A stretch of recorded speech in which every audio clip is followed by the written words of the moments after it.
Mis amados amigos y hermanos, Dios les bendiga. Santiago capítulo 5, versículo 15 dice, y la oración de fe salvará al enfermo, y si hubiese cometido pecados, le serán perdonados.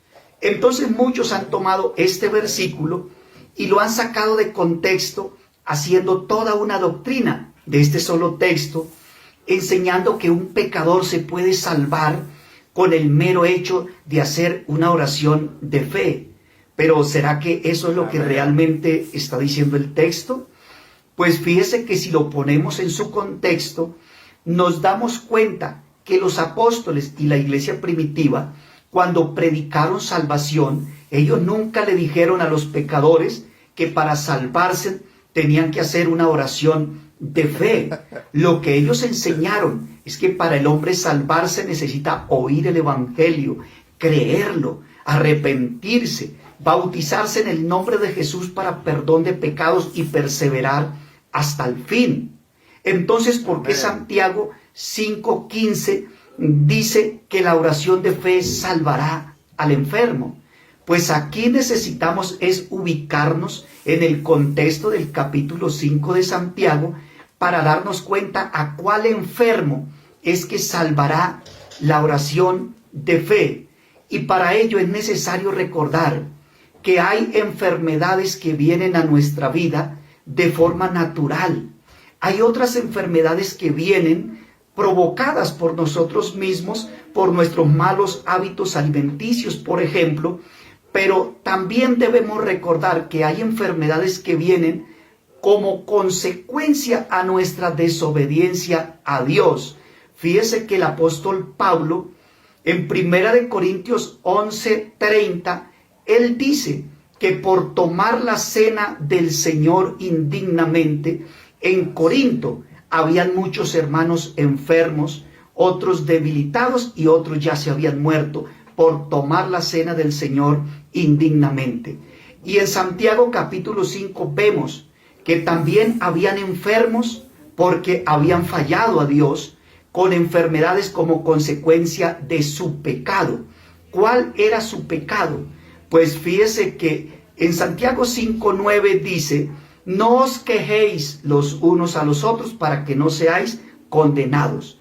Y en el versículo 16 dice, confesaos vuestras ofensas unos a otros y orad unos por otros para que seáis sanados, demostrando abiertamente que los hermanos habían pecado unos contra otros y por ende pues habían pecado contra Dios, y que la solución a ese pecado y a esa enfermedad era que ya no se quejaran más los unos a los otros, que se confesaran las ofensas unos a los otros y que oraran unos por los otros, y que esa oración salvaría al enfermo. ¿A cuál enfermo? Al hermano nuestro que estaba enfermo. Amén, amén. De modo que ahí no está hablando de la salvación de un pecador, sino que está hablando es de hermanos nuestros que ya habían recibido al Señor, se habían arrepentido, se habían bautizado, solo que por desobediencia habían pecado.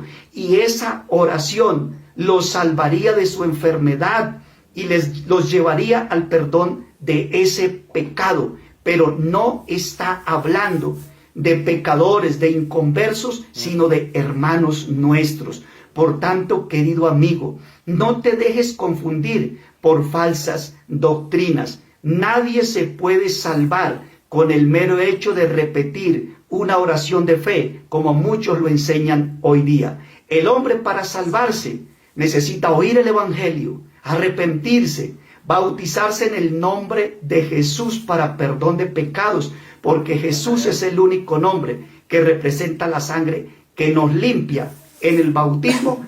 Y después de ser bautizado, de ser perdonado, necesitamos vivir en el Espíritu, perseverando hasta el fin para poder ser salvos. Reflexiona en estas cosas y que Dios te bendiga.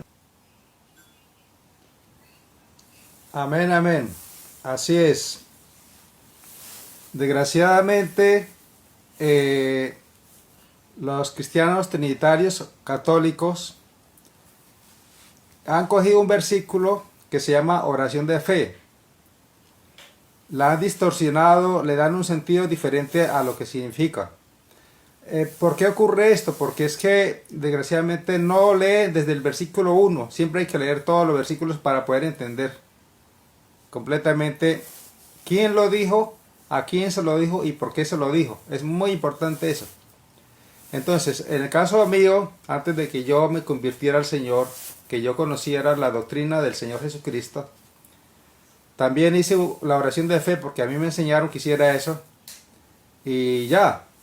Pero bíblicamente la oración de fe se dice o se hace que es para asunto de enfermedad, como estaba diciendo el hermano aquí, ¿sí? Un simpatizante, un amigo, una persona que no conocía al Señor, puede arrodillarse y pedirle perdón al Señor y convertirse y seguirlo.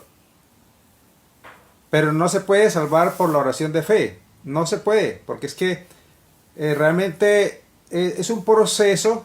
Por eso hay que leer las escrituras para entender eso. Es un proceso donde uno tiene que creer en el Señor Jesucristo. Tiene que creerle al Señor Jesucristo, o sea, lo que está en las escrituras. Y obedecerle lo que está en las escrituras, lo que no debemos y no podemos hacer. De esa manera, ya cuando entendemos esa parte, nos damos cuenta, como decía aquí el hermano, viene el proceso, que es muy importante también, determinante, que es el bautismo en el nombre del que murió en la cruz. Entonces seguimos el proceso y luego ya entendemos que para podernos encontrar frente a frente con el Señor algún día cuando muramos o si Él viene antes, tenemos que seguir hasta el final el camino. O sea, nos convertimos y dejamos las cosas del mundo atrás, las que hacíamos, las dejamos atrás para poderle agradar al Señor y para poder salvar nuestra alma. Entonces, no nos podemos confundir, como dicen aquí estos amigos trinitarios católicos, que confunden a las personas y les hacen creer que se arrodillan, hacen una oración al Señor y ya salvan el alma y pueden seguir pecando. Eso no es así de fácil.